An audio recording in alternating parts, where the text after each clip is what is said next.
No man chooses evil because it is evil. He only mistakes it for happiness in the good he seeks. In film, just like every other medium, it is ultimately the negatives that make the good in any situation seem brighter. If I were to be completely honest, the majority of my favorite characters are well-done villains, as they can offer so much more color compared to heroes. Villains can be dynamic in that you can love them afterwards, you can love to hate them, or they can downright petrify you. In this 3-part video series, I've broken out over 50 of the greatest villains of all time into one of 3 categories: most terrifying, most iconic, and most hated. I find that accomplishing any of these 3 criteria is ultimately the job of the role. Some could easily secure a spot into any of the 3 buckets. I strongly recommend you check out the other 2 lists to see who made the cut, as each villain is only going to end up on one of these lists. And we are going to start with the villains I love to hate most, with the bottom of the list. For comedy movies, we are generally given a generic bad guy who may be a bit of an asshole, but one that really only serves to keep the story on track. Shooter McGavin more than kicks this up a notch in Happy Gilmore. Big trouble though, pal. I eat pieces of shit like you for breakfast. You eat pieces of shit for breakfast? No. Without his inclusion, not only would this film suffer, but so too would the comedy. Going down another vein, while we have a villain so dastardly, he hates the truth.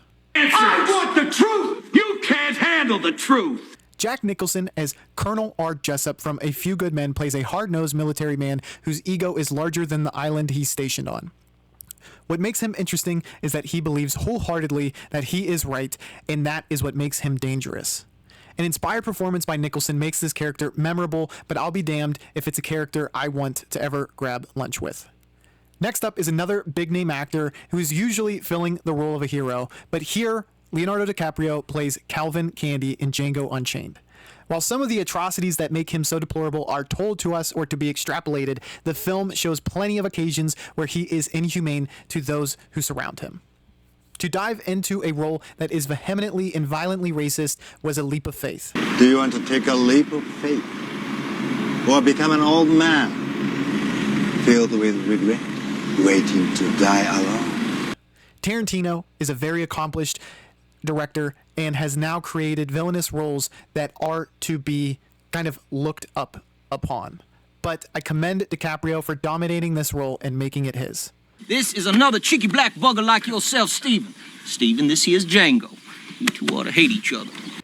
Coming up next is a vastly different villain, and that is Esther from Orphan. We are starting to ramp up the nature of violence I would like to bring towards the characters on this list. Esther is a character that I would love to put hands on or maybe punt or kick. This is Sparta! I'm sure I'm not the only one who's blood boiled at this character, but her manipulation made her a character I truly hated.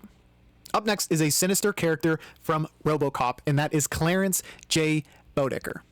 Kurtwood Smith, the actor playing this role, is generally playing a rough yet lovable TV dad on the show That 70s Show. Oh, just a classic case of hand stuck in vase. Well, get it off, or you'll have a classic case of foot stuck in ass. Yet here, Kurt is established nearly immediately as a brutal villain with the torture of Alex Murphy. From that moment onwards, I wanted nothing but blood from that character. I hope you're enjoying the list so far. I have a ton of videos on my channel that you won't want to miss, like the 2 other villain lists, my most loved and most feared. So be sure to hit that bell icon and check those out after you're done with this. Coming in next, we have Ozymandias from The Watchmen. Watchmen is not without its dark and morally gray characters, but Ozzy plays one so calculated and goes up against Rorschach, a character that I love and makes him seem despicable. Ozzy's play for the moral good makes him as gray as it gets for villains, but his demeanor and the way he unveils the plot and or inability of anyone else to do anything about it makes him beyond hateable for me. Up next, we have Noah Cross from Chinatown. The reveal and ultimate ending is what makes Cross, played by John Huston, such a hateable and despicable character. Cross represents generational injustice and the uneven power structure that keeps those in high places untouchable. If the human embodiment of that doesn't fill you with anger, then I'm not sure what would. Next, we have Agent Smith from The Matrix. I think the straight-laced nature plays a tremendous role in making this character so dislikable. Agent Smith doesn't have the color of the iconic villains, but he's so powerful that you can't disregard him. His ability to smash one of the lower leveled guys we had grown attached to is what makes him something we learn to dislike. It's a brilliant strategy on behalf of the writers and makes Agent Smith someone I hate and not much else. Next, we have Amy Dunn from Gone Girl. Rosamund Pike is so damn good in this role that I have trouble trusting her if I were to ever meet her in real life. When you talk about a master manipulator in cinema, Amy Dunn is a must-have on any list. To think of a character like that existing in real life makes me wince at how effortlessly she could ruin your life. I applaud the performance, but hate that character. Up next is Dolores Umbridge from The Order of the Phoenix. While Voldemort gets much of the attention, we should highlight how Umbridge makes the world hate her. She is drunk with power, two-faced, and callous. Her torture of Potter stands out in my mind as one of the most impactful villainous acts in the series that doesn't involve murder. I know myself and every other Potterhead was praying for her ultimate downfall in this film. After Umbridge, we have a villain I actually love to hate, Emperor Commodus from Gladiator.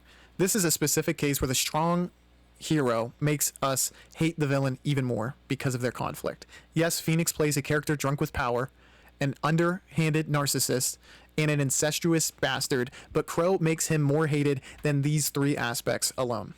When we get to the final battle, all it takes is one action for him to be solidified as a monumental villain. Coming up next is a role so dastardly it won Christopher Waltz an Oscar, and that is Inglourious Basterds' Colonel Hans Landa. It's pretty easy to hate a Nazi, let's be honest.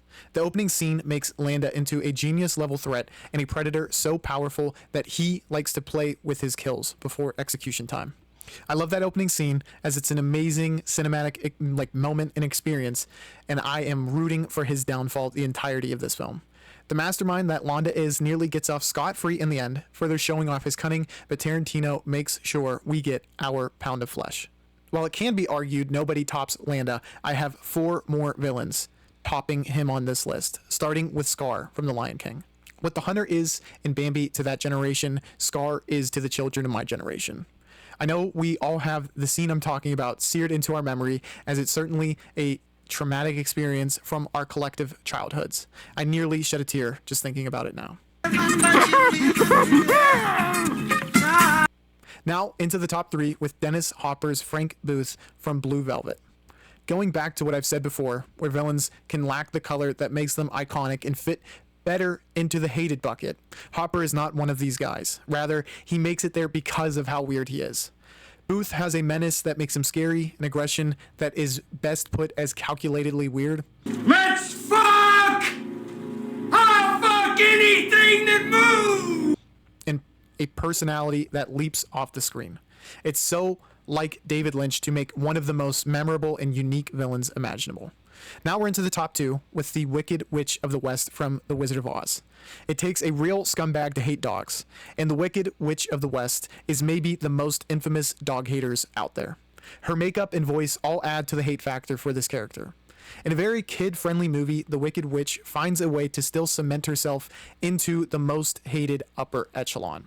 That leaves one spot left, which of course goes to Nurse Ratched from One Flew Over the Cuckoo's Nest.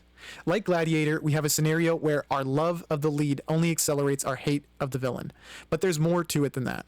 Ratched represents the sole abuser of power, while nearly everyone else is under her thumb or stays out of her way. What makes her as a villain more compelling is that she quietly plots at the subtle downfall of those she chooses. Even once a character gets one over on her, it is merely just setting themselves up for failure, or her giving them enough rope for them to hang themselves. One Flew Over the Cuckoo's Nest is absolutely brilliant and would not be the same without Nurse Ratched. Let me know your thoughts down below. Also, keep in mind there's going to be 2 other villain lists, so if there's someone you are expecting to see, maybe they show up on that list. Be sure to subscribe to the channel, and I will catch you on the Flippity Floop. Bye, y'all.